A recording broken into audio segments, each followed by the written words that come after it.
to the show. This is the Frankly Fantasy Football Podcast. We are your hosts, Frankie and Johnny.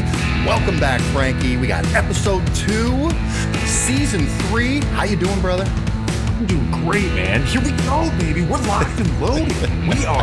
We're geared up. And I'll tell you what, John, we have football on this week, man. How about that first preseason game? Hall of Fame, Brownies, Jets. I'm pumped. Football is upon us, man. We're right in the heart of camp right now. We got a lot to talk about today, man. Today, we've got, of course, news and notes. We've got a little Would You Rather. And today, we're going to be doing the Rookie Review Part 2, the top 5 rookies, man. These guys will be drafted. These guys will be on your team. So pay attention today. Great show ahead of us. Thank you all so much for listening. And thank you for subscribing. We absolutely love you. You guys are the reason we do this. It's so much fun. The response we're getting is wonderful. Please follow us on social media, Facebook and Instagram at Frankly Fantasy Football. You can follow us on Twitter, send us messages, send us questions, send us, some draft questions or, respond. Send us hate mail. Yeah. Say Johnny's beard makes him look like he's 60 years old or, Frankie, it's just a massive tool. I mean, we get that one all the time. So try to be more original, But on Twitter, Frankly Fantasy F. And on YouTube. Please don't forget YouTube. You can see our beautiful faces. You can hear our soothing baritones to go with the beautiful face on YouTube at Frankly Fantasy Football. All right, brother, let's get into, we got another Would You Rather for today. And guys, when we do these Would You Rathers, we're not taking the obvious guys here, the big names. We're going to take guys that you might not know a lot about. That's why we do it. We want to give you some information. Last week, we did Kenneth Walker versus Rashad White. So this week, let's get into it, Frankie. Would you rather poke a stick up in your eye or eat a bag of shit? Sit up on a pineapple, throw it on her dick. I said, would you rather? I laugh every single time I hear that drop. I love it. Thank you, Sustone. Appreciate it, brother. All right, Frankie, let's get into our Would You Rather today. Today, we're going to go with, again, staying with the rookie review theme that we're doing for these first 2 episodes. We wanted to pick 2 guys that were rookies last year. So this year, second year guys, we saw some juice out of these guys. There's promise out of these guys. They're both absurdly talented, but they're in interesting situations.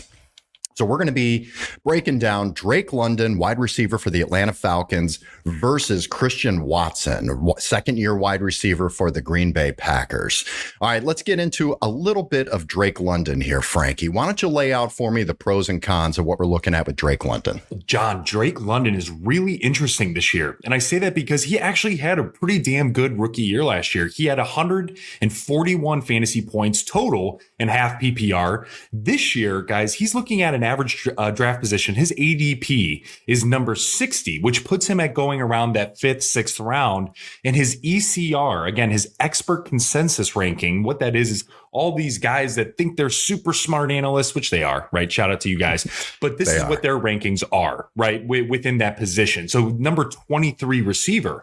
And what's fascinating too, John, is last year in a half PPR setting, he averaged 8.4 fantasy points a game.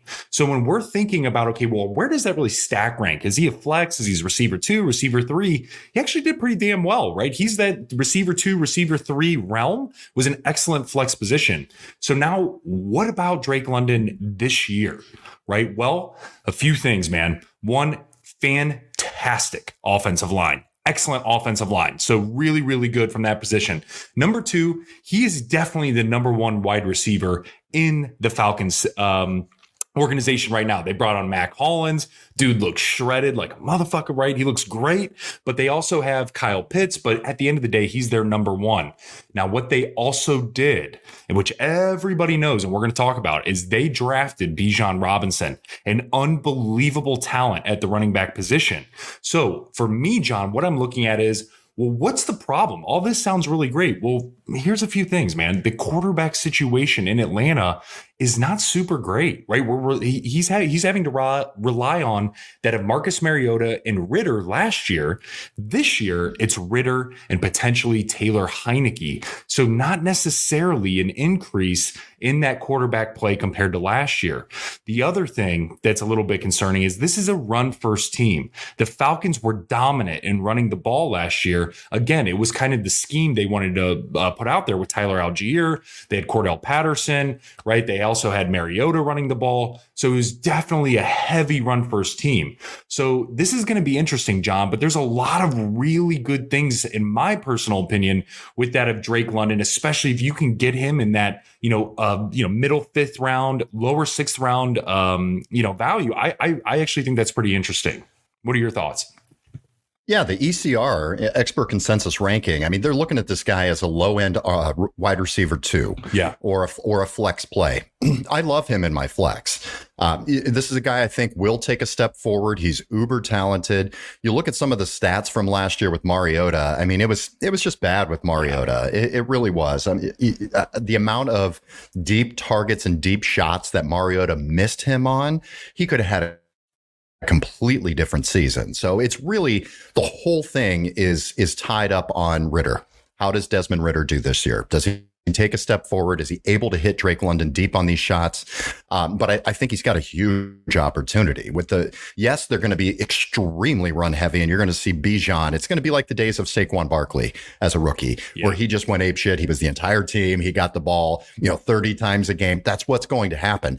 But that can be a good thing for a young quarterback and a young receiver. I think it's going to be a good thing. It can help their connection. It's going to open things up. I mean, they're going to have to play the run. They're going to be focused on Kyle Pitts. They're going to be focused on Bijan Robinson. And I think it's going to leave some opportunity for Drake London to be a little sneaky and get down the field. They're going to design some plays to get him down the field, with the play action. Their play action should work beautifully because everyone's going to bite on Bijan immediately. It's all about Desmond Ritter. Can he get him the ball? But I also feel pretty good because if Desmond Ritter isn't getting him the ball, this team will be competitive. I mean, they're going to put up some points. They're going to control the ball. They'll throw in Taylor Heineke. Definitely. I don't think they're going to hesitate. It's a shit division. It's wide open for anybody to take. So they see that opportunity. And I'm fine with Taylor Heineke back there throwing to him. Even if Taylor Heineke starts the season, I think that would be a good thing for Drake London. I think it'll just give him a little bit more veteran reps, and a guy that we've seen have success in the NFL and have success in fantasy football. So I like him. I really do. I'm targeting him. I don't want him to be my wide receiver 2, but if I've got him as a depth piece, as a guy I can play as a flex, I'm all in, man. All right, let's get to the competition here, and we're going to compare him to Christian Watson. Now, this guy I had last year, and man, when it came to the back half of the season, he was a beast. He was awesome, man. But totally different situation here. Uber talented, big receiver, speed guy, finds amazing plays in the end zone, goes up and gets the ball, but he had Aaron Rodgers last year. Totally different situation. Jordan Love, really a complete X factor. So break down Christian Watson for me, buddy. Yeah, John, you nailed it. I mean, the quarterback is completely unknown. I mean, if we think back, Jordan Love, with Jordan Love, the Packers actually traded up to draft him in the first round from Utah State. So they thought that, like, right out of the gate, this is a guy that's definitely the heir apparent to that of Aaron Rodgers. Now, it's completely unknown, guys. In addition, they brought in Jalen Reed, who's a rookie this year, to add to that receiver room with Watson and Dobbs and things, and Romeo Doubs and things like that. But I also think that they're going to be a run-heavy team this year. I really believe that, with Aaron Jones, with that of A.J. Dillon, and again, with a phenomenal offensive line. Again, the Packers offensive line is absolutely fantastic. So I think that they're really going to rely on their running backs. But to your point, John, when you were describing, okay, that could actually open things up like it did, like when we were talking Bijan for that of Drake London, this could open things up once more for Christian Watson. It all comes down to that of Jordan Love and his play. And that's basically what it is, guys. We have not seen a quarterback outside of Brett Favre or Aaron Rodgers in the last 30 years for the Packers. Isn't that nuts? As a Browns fan, I can't even imagine that. It's like trying to figure out how many stars there are in the universe. It's just a number my brain cannot comprehend. Having 2 quarterbacks in 30 fucking years. As a Browns fan, what have we had? Since 2000, I think we've had like 28 quarterbacks. Yeah, something crazy. Yeah. It's 20, nuts, 30. dude. It's crazy. Yeah. All I know is that we had that long list on a t-shirt that was literally going down to like people's ass cracks at that point. It was like all the way, you know what I'm saying? And it got down to like, Baker Mayfield. But yeah, man. So long story short, it's going to be very interesting with Christian Watson. So just a little bit more about him. He had 151 fantasy points last year in half PPR. His ADP, guys, is 64. Okay. His ECR is number 24. Drake London is 23. Drake London's average draft or ADP, his average draft position is 60. Guys, we're talking like next. And this is the best would you rather, because you're truly going to be staring at these guys potentially in the 5th or 6th round trying to make this decision. Here is another interesting point. Drake London averaged, as we mentioned, the 8.4, I believe it was, points half PPR. Christian Watson, he played less than Drake London, exploded in the second half, and averaged 10.3 points a game in half PPR. But again, Aaron Rodgers was throwing him the ball. John, you brought out one more point that I have to hit on last week, and it was average depth of target. And it was fascinating because, guys, this is something that when you hear this, for me, I was like, yeah, it's kind of cool. But the more we started digging in and actually talking about it, this is actually huge. Because when you're trying to forecast what a receiver is going to be able to do, factoring in how the average distance, how far, right, they're looking to actually get this target, how many yards. Christian Watson's last year, guys, his average distance on target was that of 14.3 yards. Drake London's was 10.3, right? So there's a huge difference there. So, but again, it all comes down to Aaron Rodgers throwing him the ball. That was the difference of quarterback. Mariota was not good at throwing the ball deep. I mean, that's all there is to it. I can see, and again, let's remind everybody that average depth of target, when we say ADOT, that's what that means. Yes. It's not necessarily a reception. It's the depth of their target. So if they're taking shots down the field, again, it's more opportunity to score more fantasy points, more touchdowns, longer plays. That's what we want to look at. It's not necessarily did they catch it. There's a lot of variables there. It's are they getting the deep opportunities? So average depth of target. We used to call it air yards. It's the same thing as air yards. It's just now this is a fantasy stat that everybody's looking at. And, it does make a big difference. All right. So let's look at these guys a little bit side by side. And let's try to figure out which one of these guys are we taking. They are literally right next to each other in the draft. I mean, seriously, you're looking at these guys either as your wide receiver 2, if you took a quarterback, if you took a tight end early, it'll be your wide receiver 2 or your flex. I personally like these guys as my flex option. We play a lot of leagues with double flexes. I'll definitely take either of these 2 guys as one of my flexes. I love that. But break it down, the comparison of the 2. I mean, give me an idea now. It's would you rather, Frankie? You're the man. Yep. You're the stats guy. You tell me, who would you rather? Guys, based on everything that I've said today, I'm going to go with a higher floor. And so for me, when I'm thinking of a higher floor, I am actually going with that of Drake London. I am going against what the experts are saying here and shout out to the fantasy pros. They do a great job. For the listeners here, what Johnny has pulled up is basically a chart showing that of, okay, what are the experts saying that they would choose compared to that of, or like between that of Drake London and Christian Watson. 79% of them are saying that of Christian Watson. I'm on the other side. I'm saying Drake London because I like the higher floor. And I also like the fact that Ritter has already played with that of Drake London, right? There's already some synergy there. Mm-hmm. I'm not willing to take a chance right away if I'm staring at these 2 for a Christian Watson, knowing that there's a little bit more competition, number 1, not only out of the backfield from a receiving point, but also from the receiver room. And number 2, Jordan Love is much more of an unknown in my eyes than that of what it would be with Ritter or even a Taylor Heineke. So I'm going with Drake London here, John.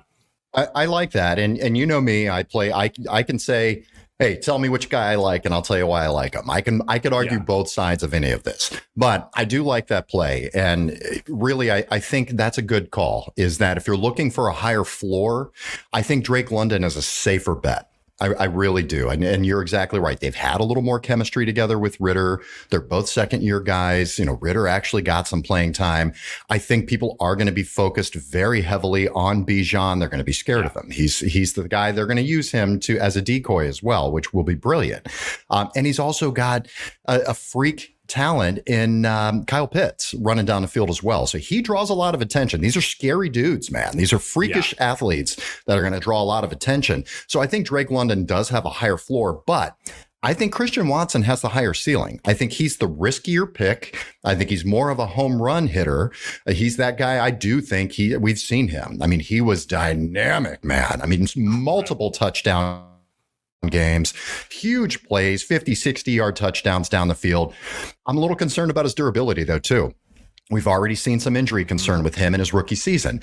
So it depends on what you want. It depends on what you're doing with your team and roster construction. If I'm looking at it, I've got some safe receivers. I've got some safe guys there. I may take a home run shot with Christian Watson. If I've got a couple of riskier guys or a couple of maybe guys that have been injured that may miss some time, I may look at taking the safer bet with Drake London. But I'm with you, man. My first instinct is to go with Drake London, and I feel much more comfortable with that because he still has the upside, maybe not quite as much, but that higher floor. When you're looking at a flex play, I do like that, man. I really do. All right, sounds good. I think we broke those guys down pretty well here. Let's get some news, baby. The season that your listeners don't expect. Let's get some News and notes.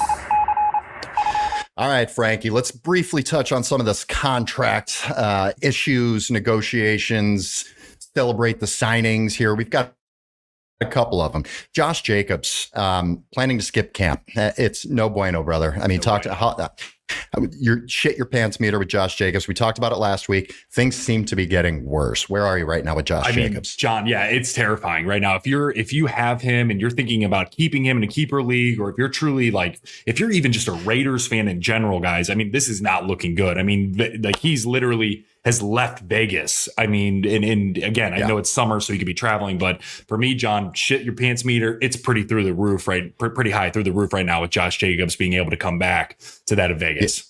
I'm with you. I mean, he's saying that he's willing to sit out. I mean, he's willing to just not play. He's not going to go through camp. He's not going to go through preseason.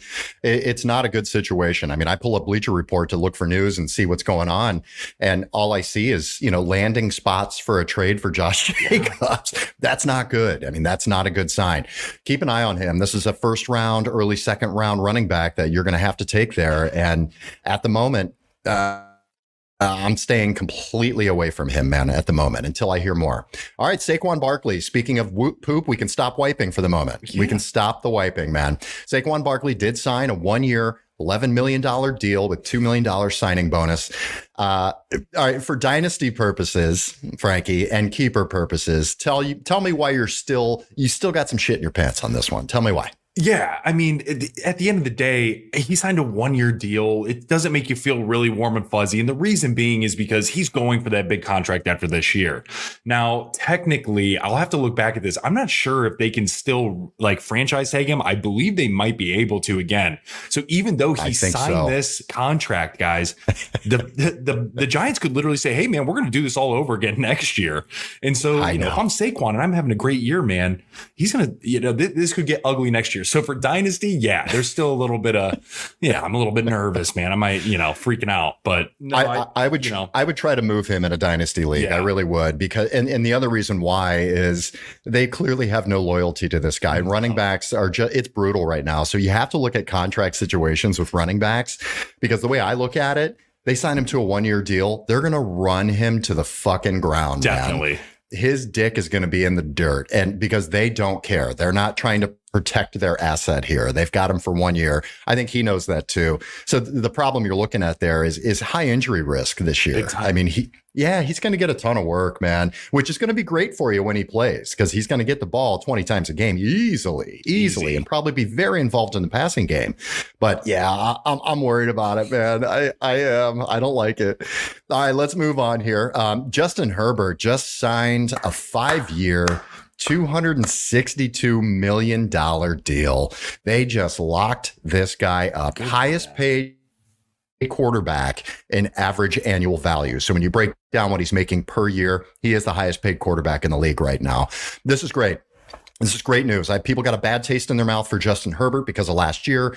He was injured. His team was injured. The team was, it was complete bad luck. It was just a folly of terrible things, but they've got Kellen Moore, who was the Cowboys head offensive coordinator last year. He moved over here.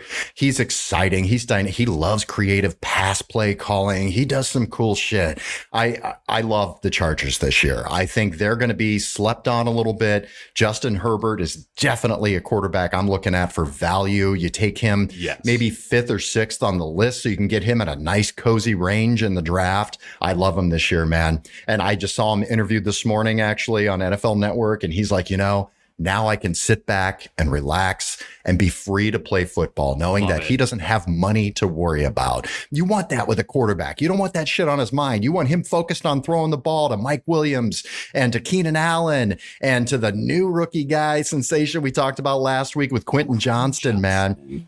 Yeah, I love it. Now, it probably doesn't leave a whole lot of money for Austin Eckler for next year, but yeah, that'll be, we'll be talking about that in the offseason, I'm sure, next year. But great job, Justin Herbert. I love him this year, guys. All right, another guy here, Aaron Rodgers. This is interesting, and I know your ears perked up when you saw this. Aaron Rodgers is renegotiating his deal to make a little bit of room. So what, you think they're making room for Dalvin Cook, perhaps? Yeah, perhaps. Yeah, I think so. Yeah, I think so. Let's get right into that. Then we're on Dalvin Cook watch right now. It's looking like the Jets, isn't it, Frankie? It is. I mean, John, it's totally looking like the Jets. I mean, he was even on NFL Network yesterday talking about him visiting to the Jets. And I think, John, we could be sitting here in a week from now and he'd be in a Jets uniform, getting ready and preparing for week 1. Man, I really believe that. I think so too. Breece Hall is still on the pup. He's, they're not sure if he's going to be available in the beginning of the season. He may miss a few. They're really trying to ease him back in. He's not practicing at all yet. I think so. I think they're going to sign Dalvin Cook, which sucks if you've got Breece Hall in a dynasty league or a keeper. It's just brutal, man, because you're not going to get the value you had out of Breece Hall last year. What he was trending to just light the goddamn world up. And that's not going to happen this year. Dalvin Cook is unbelievably safe as a running back. He has been for the past 5 years. Yeah, man. I mean, I think it's going to be great for Dalvin Cook. Draft his ass. I'm taking him right now. Where do you think this is going to push Dalvin Cook? Middle second round, probably? Yeah. I would say middle to end of second round. I think that if you end up getting him, he signs with the Jets there. You're sitting real nice, especially in redraft format, man. Yeah, I would probably say a middle end of second. Yeah, but it's going to be dangerous too, because it will be a split at some point. Whether it's week 5, Breece Hall is going to be in there quite a bit. So, I mean, that's going to be, God, how dirty is that backfield going to be when they're both healthy? Oh, my God, man. Yeah. All right, let's keep going. One more contract here. Cole Kmet, tight end for the Chicago Bears, signs a 4-year, $32 million guaranteed deal. They like him, man. They're getting these young guys wrapped up here. That's interesting. I'm not really targeting Cole Kmet, but he's one of those tight ends that you can grab towards the end or stream him. I think he's going to have a little bit of value. Yep. Jonathan Taylor. Oh my God. Can we get, this was our drop. This is how good Jonathan Taylor's been. Yeah. When he was the number 1 guy, man, it felt so fucking good to be a gangster. Damn, it feels good to be a gangster. All right. Well, we're talking about gangsters. So let's, I think the real gangster here is Jim Irsay, the owner of the Colts. Jonathan Taylor, he's on the PUP list right now. He's not completely ready to go after the injury. He met with Jim Irsay and now he's requesting a trade. This is the worst fucking case scenario coming into camp for the Colts. What's going on? Where's the shit meter? How shitty are your pants on this one? 10 out of 10. 10 out of 10. I mean, it's because it's so toxic at this point. Like when you meet with the owner and you know that your contract is up next year as a running back, now you're looking for that second contract, and Jim Irsay and them declined Jonathan Taylor's 5th-year option, guys. So they are like, hey, we're going to run you into the ground and you can go anywhere now. Compared to Jonathan Taylor's like, screw you. I don't want nothing to do with you guys. But now Jim Irsay is coming out saying, we're not fucking trading you. So good luck. Yeah. So now it's at a complete stalemate, John. Absolutely crazy. Yeah, I mean, I was already nervous about Jonathan Taylor. There's just too many question marks on that team this year. And with what we saw last year, oh my God, man. I mean, talk about scary and shitting your pants. Big time. Now, I'm not touching his ass. No way in hell am I taking him over Nick Chubb, over Saquon Barkley. You know, it's not happening. No way. I'm steering completely clear. We'll see what happens here in camp and in preseason, but it's ugly, buddy. Here is some good news, though. Javonte Williams avoids the pup. He's going to be ready for week 1. That is freaking huge, man, because he was an absolute beast. He's going right around, I think, second round now is probably where he's been pushed up to, right? Yeah, back half a second. Yeah, so he's going to be amazing, man. He's looking good. Good news. Kadarius Tony, wide receiver for the Chiefs. This guy just can't stay on the goddamn field, man. He's such a cool talent. They can do so many creative things with him, and I know they have a lot of plans to do so this year, but he's going to miss some time. He had a little knee surgery, tweaked his knee. He had knee surgery to clean up some cartilage. The guy just can't stay on the field, man. I mean, if his ADP drops, I'll take him as a flyer, but it's risky. You can't really count on him, you know. Running back Nyheim Hines on the Buffalo Bills, injured in a jet ski accident. The Bills just signed Darrington Evans as a little bit of depth in that backfield. They've got James Cook, they've got Damian Harris, and now they've got Darrington Evans. He backed up Derrick Henry, for those of you who didn't know that, in Tennessee. Very solid back, but it's just there for some insurance. Jimmy Graham, what the fuck is this all about, Frankie? Jimmy Graham, tight end for the Saints, signs a 1-year deal with us. Didn't this guy retire like 3 years ago? It feels that way. I mean, geez, they're bringing him back just to retire. You know what I mean? They're doing him a That's solid. what it feels like. Yeah, but they gave him some money, man. I mean, he's actually going to play, which is very strange, but zero fantasy value out of Jimmy Graham this year. Do not even get cute with that. Brock Purdy, quarterback sensation for the San Francisco 49ers. He's cleared to practice. He looks a little rusty out there. You know, there's some hype train, and we're seeing all these guys in camp, and he even said he's shaking off the rust. What are your thoughts on Brock Purdy this year? I've never been a huge fan. I respected what he did, but to me, I could see him coming crashing down to earth this year. How do you feel about him? It's going to be interesting. I'm actually a little bit more positive, I guess, from an outlook perspective than maybe that. I think that he's going to come in and be pretty serviceable. Again, I see him being very similar to that of Jimmy Garoppolo. That's where I see him being, John. I think that's a really good comp. But the problem is you have Sam Darnold that's playing well, breathing down his neck, and they still don't know what to do with Trey Lance, who they traded up to get in the second overall pick. So I definitely think it's Brock Purdy's job at this point. It's going to be interesting to see how he continues to respond coming back from that UCL injury. Yeah. Absolutely. Okay. Texans. We got a little quarterback competition here. Yeah, I'm going to touch on this briefly because this is fucking stupid, man. Come on, man. And I even have in the notes here, Texans won't rush QB1 decision. Fuck off. Come on, man. Really? You're going to have Davis Mills running with the ones? No. Get out of here. Stop. You drafted CJ Stroud, and number 2 overall pick. Get his ass. They say they want to see him under stressful conditions. Hey, buddy, he was a starting quarterback for the Ohio State Buckeyes. Yeah. He was in a lot of stressful positions, okay? Get the quarterback out there with your rookies, with your receivers. Get him out there and stop fucking around. That's it on the news for him. Garrett Wilson, this is one of my favorite fantasy players. Yeah. Completely. When I did the betting and daily fantasy, and they give you that little summary at the end of the season, it showed me my most used player was Garrett Wilson last year. I'm huge on him this year with Aaron Rodgers throwing him the ball now. Oh, God, I'm so horny. Child. He tweaked his ankle, so let's not get too excited, but it says he's going to be okay. He's going to miss a little bit in the preseason, but they have no worries at all that he's going to miss week 1. Now, this next guy, there can be a little worry here about missing week 1. Joe Burrow, Joey B. Has a strained calf. Now, when we saw this video come out, he was carted off it looked bad. Non-contact. He pulled up and really was limping hard. So it was really scary, but a strained calf, not a huge deal. He's not exactly an unbelievably mobile quarterback anyway.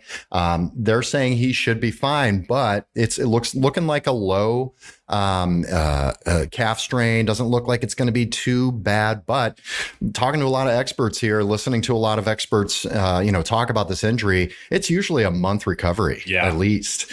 We're a month out from the season, brother. Yeah. God. And I'm not saying that. Hey, you know what? For just, I love Joe Burrow. Let me just, I love Joe Burrow, but if you don't mind, rest up, let your backup come in for week 1 against our Browns at Cleveland Stadium. Just go ahead and get cozy. Come out in week 2 and light the fucking scoreboard up. But week 1, take a rest, buddy. Let's just relax. Give us a chance here. Okay, next, Kyler Murray, QB for the Arizona Cardinals, unlikely to play week 1. Yeah. They're just trying to be cautious after his ACL rehab. Listen, this team is projected to be the worst team in the NFL. No question about it. I'm not touching Kyler Murray. I don't think he has enough weapons or a good enough offensive line to when he does come back to absolutely go crazy. I just don't see it happening. He's going to have a lot of volume because they're going to be behind in a lot of games. So it's a guy you could take a chance on, maybe as a backup quarterback, but you're not going to be able to play him week 1, it sounds like, for sure. The only guy really I'm targeting on that team is James Conner. Yeah. Not in a dynasty, not in a keeper or anything like that. But James Conner, I think, is going to get a ton of work. He's been super reliable, but I'm staying away from Kyler Murray. All right, Frankie, I've got a couple of guys here. We're watching videos. It's camp. We got the hype train going, baby. Oh, yeah. Get on board of the hype train. Now, what I'm going to do, I'm going to name a few guys, and I want you to tell me, are you getting all aboard? All aboard? Are we getting on the train? Or are we stop that train? I want to fucking get off. Okay. So I want you to tell me here. We're getting a lot of videos, a lot of hype. All right. First of all, Bijan Robinson. We're going to talk about him real soon here in the next segment. We got the hype train going with Bijan. Are you getting on that hype train? Or are you getting off that train? Ooh, baby, I'm jumping on that train and I'm hopping on and I'm riding first fucking class on that train, John. Hype it up, baby. I just think he's going to be amazing, dude. I mean, we talked about it early on. I was not on that hype train. And now that I'm starting to see the utilization, now I'm starting to see the passing work, now that I'm starting to see all these things, and I'm just like, I mean, John, he looks good, baby. All right, let's not talk about him too much because we're going to get him in the next segment, but I'm with you, brother. It's fucking all aboard for me, baby. All right, next guy, Alexander Madison. They're saying he's going to be the 3-down back. They're loving what he's doing in camp. This is a guy people are sleeping on right now. I think he's going to start climbing, man. Are you on that hype train or are you getting off? I'm hopping on that hype train with Alexander Madison there, man. Totally. Are you kidding? We saw what he did, John, without Dalvin Cook there. He was freaking fantastic. He knows this offensive scheme. He fits so well in this offensive scheme as well. And now the receiving core is bolstered with Jordan Addison, who we'll touch on here in a minute. I am hopping on, baby. I am too, man. When he's played, he's been awesome. And I think he's really good. I think he's a good running back. So this is a dude. He's going to start climbing up. I think he's going 4th, 5th round now. I think he's going to climb up there into that 3rd round range by the time drafts come around. I'm comfortable taking him. I am. All right, good. We got the train going for him. All right, a lot of videos here, man. And I know we're just going to be really pissed about this in so many ways. Lamar Jackson to OBJ connection. There's videos everywhere. Are you on the hype train, man? Or are you getting off that fucking train? You going for OBJ? I am hopping the fuck off that train. Screeching halt, John. God. Hopping off, man. No, dude, no. It's you want to hear the most annoying sound in the world? It's that screeching train drop. Yeah, it's terrible, man. Dumb and Dumber it. No, I'm hopping off, John. No way. Yeah. I mean, we got Zay Flowers. They got other things happening. That's OBJ without even being hit. Lamar being chased. No, I'm hopping off this, and I got to wait and see quite a bit here. He's king of the hype train, man. Yeah. And you know what? He even did you hear what his quote was? That about this is probably his last year. Yeah. Come on, man. I just physically don't think he's got it anymore. I'm sorry. He may look good in 7-on-7 drills and he may make some great, amazing one-handed catches. I just don't see it on the field. I think he'll have flashes here and there, but there's not going to be enough consistency or volume to have him on your team. I'm staying away too. Screech that train, baby. That's the worst sound in the world. Fuck. All right, man. Tony Pollard. I mean, they're saying he's ready to take the load, man. There's really nobody behind him.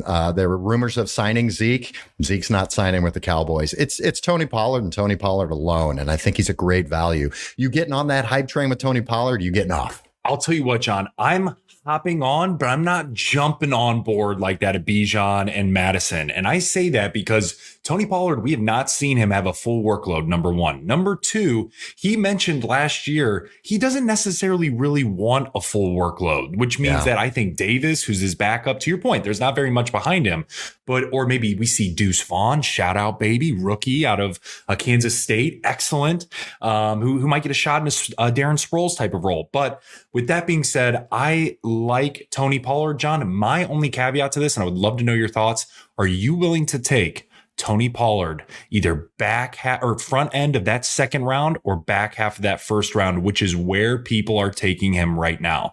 I personally would not. Would you? It's difficult. It's pricey. That's what it's pricey saying. For me. Yeah. I know.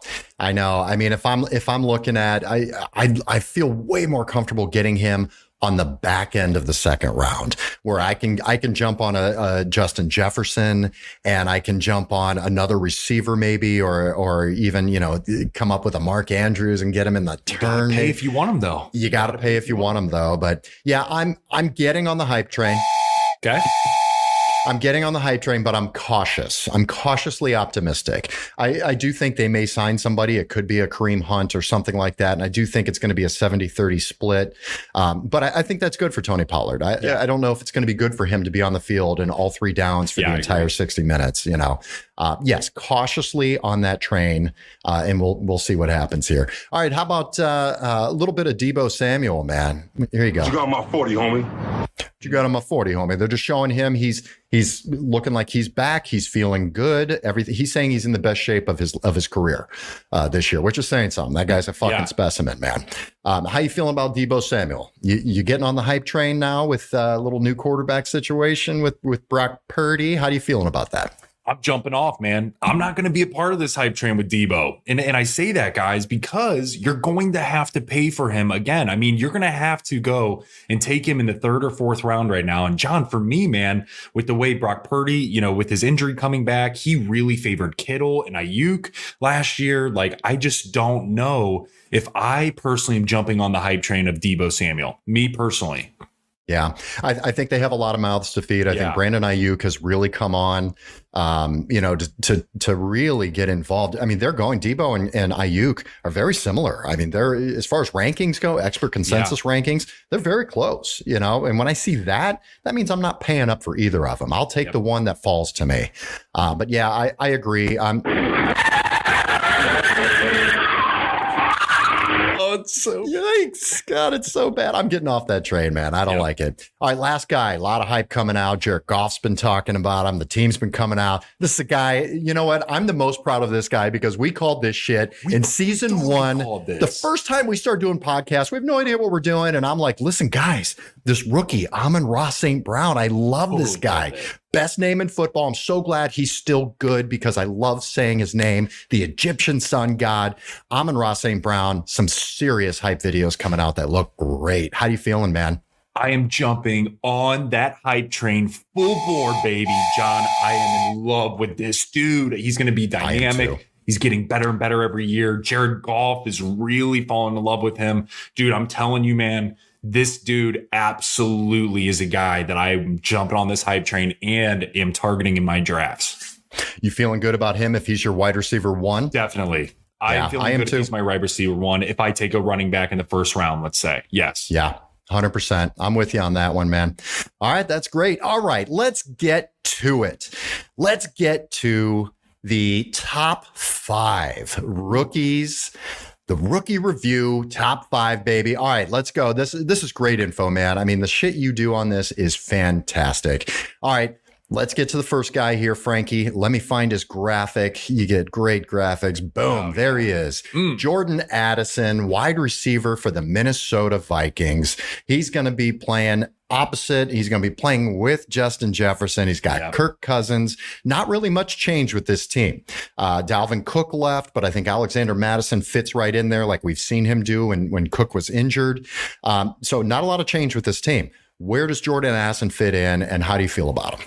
I think this is a fantastic fit for not only the Vikings, but for also Jordan Addison. Guys, with him being right alongside that of JJ, right, Justin Jefferson and KJ Osborne, right? KJ Osborne did very well last year. And so I think Jordan Addison stepping in as the receiver 3, receiver 2, Adam Thielen's no longer there.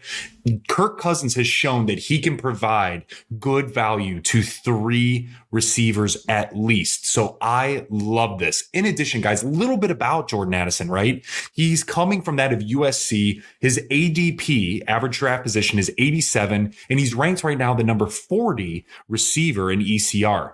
Now, this guy's interesting because he had a 2-part career kind of in his college, career in that sense, right? So he was excellent at USC in 2022 and 2021, or in 2022, excuse me. And then in 2021 with Pitt, right? He was with Pittsburgh. He actually won the Blinkoff Award for the nation's top receiver. He can play anywhere on the field, guys. Wait, did you just say the Blinkoff Award? I said that wrong. Please correct me. Is that? No, I don't even know. I'm just, all I had in my eyes is this.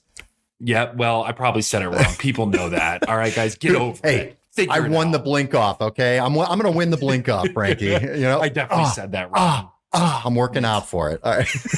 I don't know. Is that right? I've never heard of that. I don't know. Now you're making me question everything about my life. All right. So are you drafting Jordan Addison? Yes, I am. Yes, I am. At ADP, guys, of 87, right? He's looking probably in that 8th round. I definitely would like maybe 9th round, definitely taking him in that situation. Again, just a little bit of a lookalike here. Devontae Smith, very similar in the movement, very similar in the way he was used at Alabama compared to that of Jordan Addison at USC and Pittsburgh.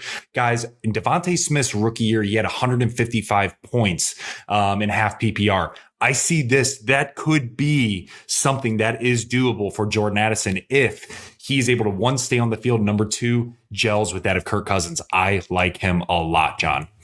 Let's not even, let's bring up the fact that if there's an injury, God forbid, to JJ or to KJ Osborne, if he's the 2nd target in that offense. Yeah, I mean, that's a great spot to draft this guy and to sit on him. And I mean, it could bring back some serious value. So yeah, I mean, keep an eye on Jordan Addison as a depth piece on your team that could end up being a starter at some point. Love it, man. All right, let's get to number 4 on the list here. Oh, this is your boy here, man. All right. JSN, Jackson Smith and Jigba from the OSU Buckeyes, the Ohio State Buckeyes. All right. Talk to me about Jackson Smith and Jigba, man. He looks great. He looks great, John. And I love his situation. Right now, his ADP is 82. He's the number 37 receiver. Right now, this summer, he's just having a dynamic summer right now. I mean, he's building great rapport with Geno Smith. He's been an absolute standout in route running. Guys, it was unfortunate we didn't get to see him his junior year at Ohio State, right? Due to the injuries. And then obviously he sat out because he knew his draft value. But just so you know, as you see on this, and shout out to Draft Sharks, man. They do an excellent job with these stats and things of that nature. But they do. These graphics, I want to shout them out too. These graphics are fantastic, man. Awesome. And not only are they showing the stats and a 3-year history and all of that, but they're giving you the pros and cons on here. Let's just look at that. The pros for this guy: huge sophomore year, separation skills, after catch ability. Huge. I mean, being that guy who can catch those short passes and get that the yards after catch, that's going to be so valuable in Seattle, man. But let's look at the cons. I mean, what are your concerns with Jackson Smith and Jigba? Well, for me, first and foremost, can Geno Smith actually be able to be serviceable for 3 receivers? I mean, that's what immediately goes through my head. Not even, I know there's cons of Jackson Smith and Jigba. You know, he's already gotten hurt and things like that, and his size and that stature. Not a big sample size to look at for him. Average speed, you know, maybe only in the slot. Yes. So he's not going to be on the field a ton. You know, I mean, he's only going to be in those 4 and 5 receiver packages. I mean, is this a guy you're targeting? Is this a guy you're going after? John, yes. And I say that because this is a guy that I think that you can actually get in that 8th to 10 round. I know we've said that with Quentin Johnston. I know we just said that with Jordan Addison. He's another one, but you're going to have to wait a little bit longer, I think. I think this is a guy that you're going to have to wait to see how the season kind of unfolds. Again, Tyler Lockett's starting. You have DK Metcalf. We have to see if Geno Smith can even do this in a run-first offense with 3. But here's why, John, is because in 2021, when he was with Ohio State, he was only in 3 receiver sets when Olave and Wilson were there. And he still drew 23% target share, which means that his separation skills is the reason why he was able to do that. So if he can do that as a 3rd receiver for the Seattle Seahawks, and Geno Smith understands like, hey, this guy is that dynamic, I could see high receptions, not as much in terms of the receiving yardage, but a good amount of receptions in PPR and half PPR, John, to where towards the back half of that year, right, when we saw Christian Watson, we saw Romeo Doubs, we saw Amon-Ra St. Brown, right, towards the back half of that year, he could be very interesting. So yes, he's the guy you got to hold on to and wait a minute, but you could reap the reward. Oh yeah. All right, let's get to the next guy here on the list. God, I hate talking about the Baltimore Ravens because they're just so goddamn good. As a Browns fan, it's a rival of ours. They make good moves, man. It's a well-run organization. It just pisses me off. This was such a great draft pick for them. My God. Amazing. Zay Flowers, wide receiver, now with the Baltimore Ravens. He's our number 3 guy on the list here. I mean, this is a guy I think we both like a lot. Break it down for me with Zay Flowers, Frank. Zay Flowers is excellent, guys. I mean, excellent. His route running is pure. John, we actually had him at number 10. And as I started watching more and more film on him and watching the training camp, I'm sitting here and I'm like, 10 is disgusting. This dude actually deserves to be in that 3 or 4 spot. You could make an argument for Jackson Smith and Jigba number 3, Zay Flowers number 4. They're interchangeable there. Let's just say they're tied. But this dude is excellent and a great fit, right? Rashad Bateman proved last year and the year before he's just not ready to take that number 1 receiver spot. And he's also has health issues. And then they bring in OBJ. We all know OBJ. He's super dynamic, but he's also lost a step. He's been hurt, right? And we're going to see what happens here. You bring in Zay Flowers. He's tearing up in camp. Guys, a little bit more about him. Last year for Boston College, he played 12 games. He had 78 receptions, 1,077 yards, and 12 touchdowns. Very, very good at what he did on not an excellent team. So now you have him go to a Lamar Jackson who's going to be throwing the ball a bit more. I see a lot of opportunity for this young man. And John, my lookalike for him, as crazy as this sounds, is actually OBJ.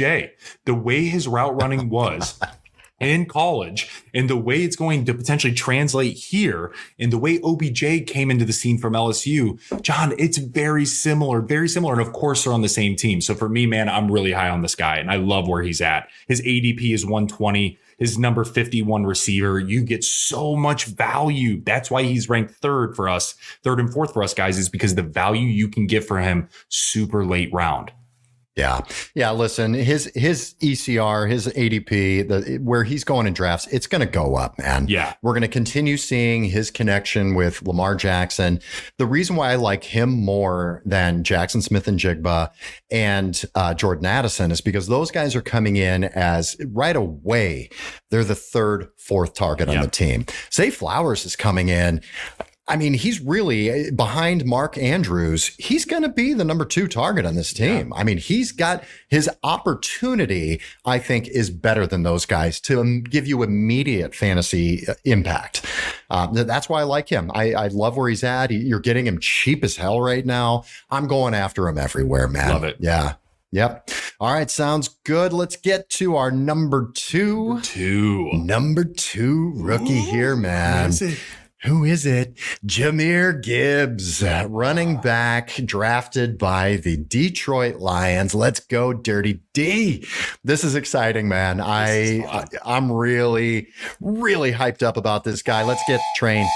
Yeah, let's get the train rolling because I'm pumped up about this. All right, a little bit of context here. Detroit no longer has the running backs that they had last year. This is a whole new backfield, man. Jamal Williams is gone. DeAndre Swift is gone now with the Philadelphia Eagles. Yep. This is interesting, man. Now they picked up David Montgomery. All right. So now you got a little 1-2 punch. You got David Montgomery, who we know is, kind of a plodding back, not super speed, not super dynamic, but a good running back. I see him as kind of running between the 20s a little bit. Jahmyr Gibbs, he's a satellite guy. He's a very similar, that reminds me of James Cook and Damian Harris in Buffalo. You've got kind of the bigger running back running between the tackles, and then you bring in this guy who can dynamic pass catcher, great around the perimeter.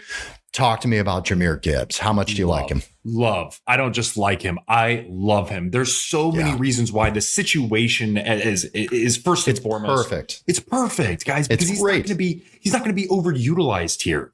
You know what I mean? He in college, he wasn't the number one guy right away. He started off and he was actually, I believe, in Tennessee, and then ended up having to transfer over to that of Bama. But then, guys, what's awesome here is his receiving capabilities. Or excuse me, it wasn't Tennessee, it was Georgia Tech. Excuse me. So what was fascinating is his first year in Alabama, after transferring from Georgia Tech, he actually had over 1,300 total yards and 19 touchdowns.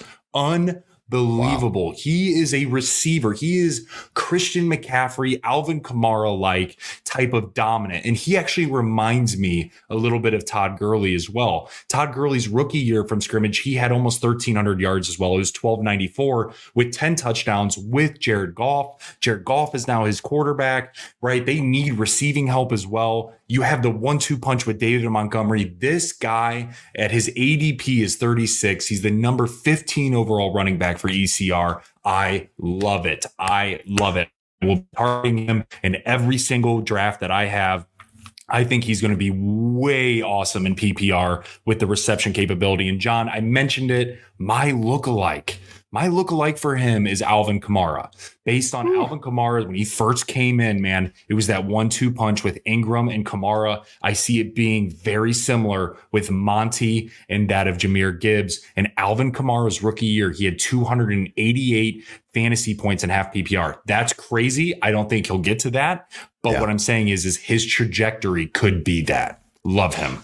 Yeah, it's an exciting team, and shout out to Draft Sharks with their image here and their graphic that we're using.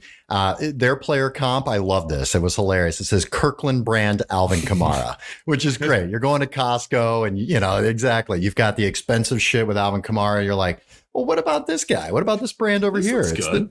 It's Kirkland brand, right? Yeah, it looks organic. This is organic, right. John.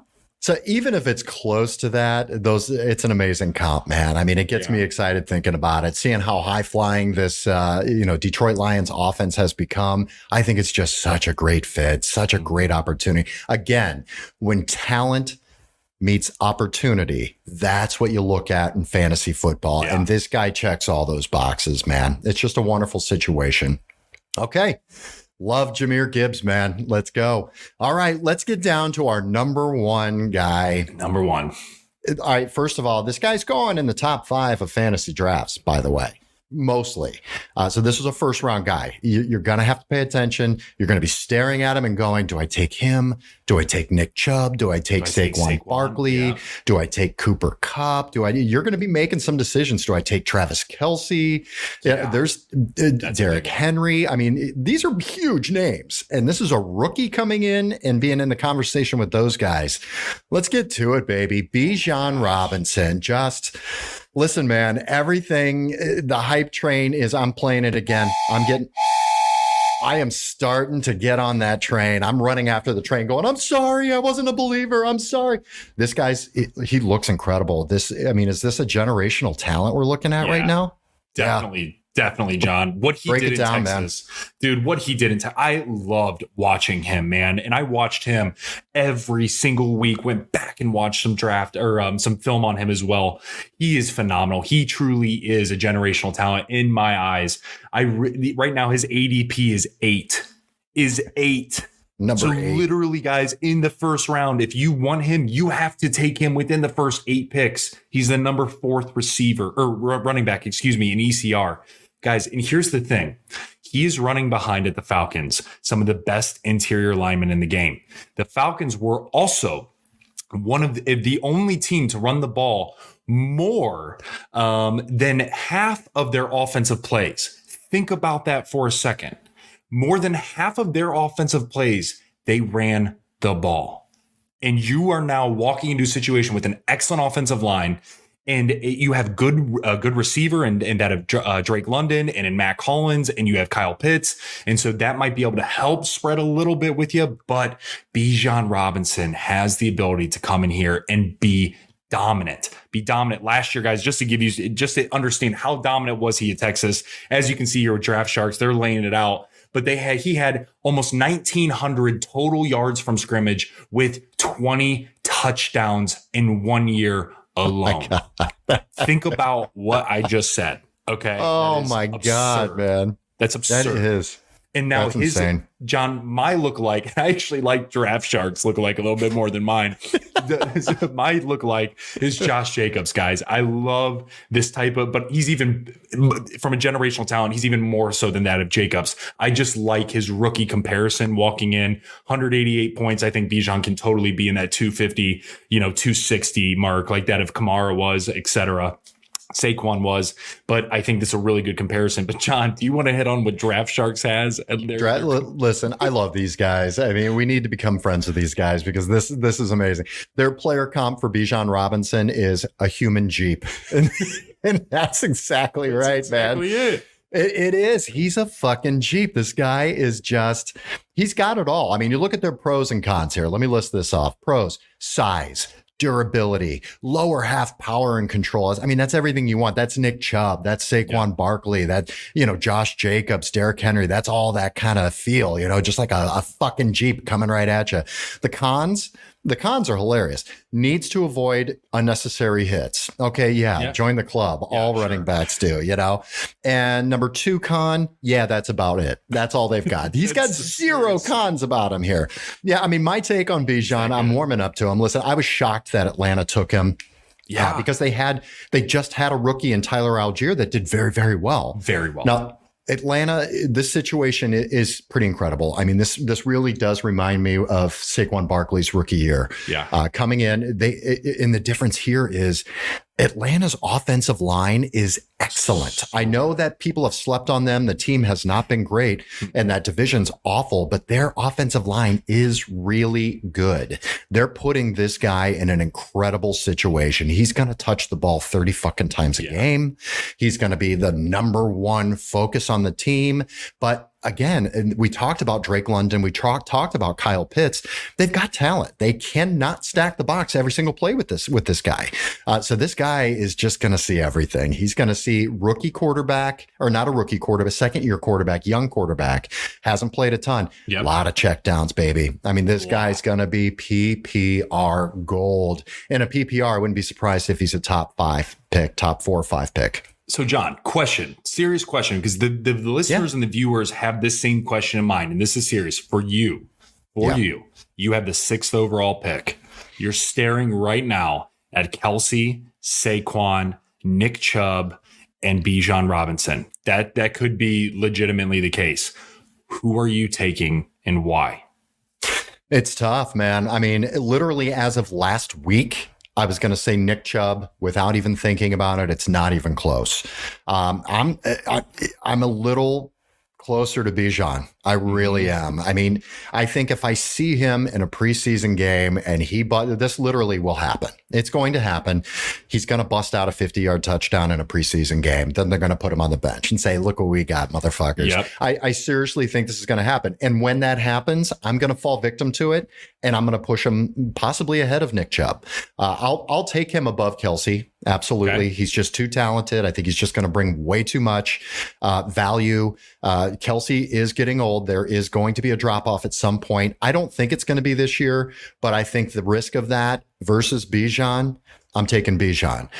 Same with Saquon. I know we know what Saquon is. I don't think he's going to carry the load as much as he did last year. And just the bad blood and everything with that whole situation, I don't love it. I'll take Bijan over Saquon. But right now, I'm still taking Chubb. Chubb's a known commodity. We know what his role is in the offense. It's only going to increase without Kareem Hunt. We saw what that looked like at the end of last year. Chubb's a 20-point-a-game guy, no matter how you look at it. I'm still taking Chubb right now, but I'm telling you, preseason one game comes around and Bijan explodes. I may turn that. It's going to be a coin flip at some point, but yeah, that's right. That's my thought process. And I don't mind if people want to take him. He's just a little too pricey for me right now to take a risk, but I'm getting there. I'm warming up. Yeah. What about you? How do you feel about him versus those three guys? I'm leaning Nick Chubb. I'm leaning Nick Chubb still, but he is now cemented. I actually had also Jamar Chase before Bijan. Now I am no longer that way. For me, if I'm in the back half of the first or like the middle portion there, for me, man, I'm going Bijan unless Nick Chubb is there. I just, I was actually even going to take Derrick Henry before Bijan, if I'm being completely honest with you. But I just, man, after what I'm seeing, man, this is fucking crazy. This dude is what he really has this special opportunity, man. And so, yeah, I would say it's still Nick Chubb for me as well. I would say it's Bijan over Kelsey. And then I would say it's Bijan. Yeah. All right. So we're looking at the draft. All right. Let's really break this down. So when you're talking about running backs, you're talking about the first round. You've got McCaffrey going as the running back one. Yeah. Number 2, still Eckler. Yeah, Austin Eckler. For me, for sure. 100%. Yeah. So number 3 for you is Nick Chubb? Definitely. And 4 is Bijan? Just like that. 4 is Bijan. Just like that. All right. That's what I wanted to hear you say it, man. I know it's nuts. Yeah. The talent and opportunity. There is no more talented player in the draft than this guy. There is no better opportunity of volume than this guy. I mean, this is everything you want in fantasy football wrapped up into a little fucking ball and turned into a human Jeep. Yep. It turned into a human Jeep. That's exactly right. I love it. All right, man. Hey, that's the rookie review. Those are the top 5. And I love all of those rookies. I will have all of those rookies that we just talked about, all 5 of them on some of my teams. No question about it. Whether it's for depth, looking for a lottery ticket if there is an injury or giving them time to develop, or just starting off week 1 with a goddamn boner with Bijan Robinson or Jahmyr Gibbs. I love it, man. Beautiful. All right, Frankie, anything else to share with everybody? I think that's good for today, man. How do you feel? I'm pumped, man. Guys, definitely dive into these rookies. Keep them on your radar. And listen, do not be afraid to draft rookies. Don't be afraid because they can pan out in the long haul, especially if you're able to sit on some of those receivers, guys. And guess what, John? I think we're going to be dabbling with a little bit of a mock draft coming up here soon, right? I think so. Yeah, we're going to be doing some mock drafts here, guys. Starting this week, we had one. And then, we're going to be doing them every week. I think those mock drafts are very valuable. We'll get some friends on, friends of the podcast, to mix it up a little bit and talk some shit with us, do a little drafting. But it's time, baby. We got preseason football coming real soon. Camp's looking good. It's ready to go, baby. Oh, yeah. Thank you so much for listening, everybody. Please follow us on social media, Instagram, Facebook, Frankly Fantasy Football, YouTube, Frankly Fantasy Football, Twitter, Frankly Fantasy F. Thank you so much for joining us. Next week, guys, we're going to get in. We've got 2 episodes. We're going to be doing the next 2 weeks here of new faces and new places. This is an important episode because every year there is more and more free agency, just madness. A lot of guys on new teams this year. We're going to break that down. Who's new face, new place? How's that going to affect? How are they going to end up doing? Tune in next week for our part 1 of New Faces and New Places. I love you guys so much. Frankie, I love you too, baby. Anything else for today, man? Hey, man, enjoy your day. All right. May the fantasy gods smile upon you.